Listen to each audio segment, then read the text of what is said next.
symptoms and correctly measuring blood pressure to diagnose hypertension is essential for physicians and health workers. High blood pressure often has no obvious symptoms.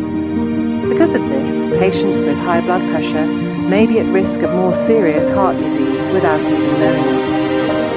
Patients suspected of high blood pressure who have headache, nausea, confusion, changes in their vision, or nosebleeds may be suffering from malignant hypertension, which is a serious problem and requires referral to specialist care.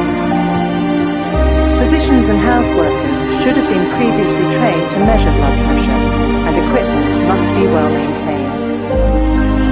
If using an automatic pressure measuring device, it should be validated, and the appropriate cuff size to fit the patient's arm must be used.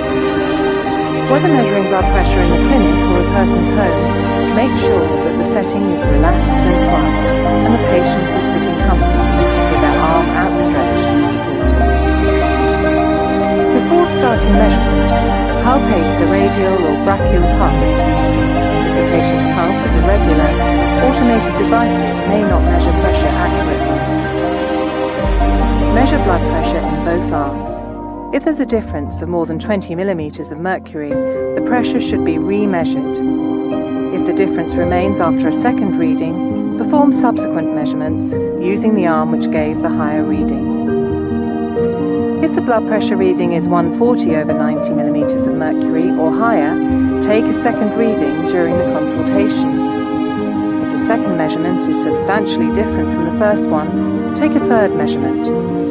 Use the lower of the last two measurements as the clinic blood pressure reading. If clinic blood pressure is above 140 over 90 millimeters of mercury, offer blood pressure monitoring to confirm the diagnosis of hypertension, either by ambulatory monitoring, where pressure is measured twice every hour throughout a normal day, or by home BP monitoring, where pressure is measured every morning and evening over several days. If severe hypertension is detected, the physician should consider starting the patient on anti-hypertension drug treatment immediately, without waiting for results of ambulatory or home BP monitoring.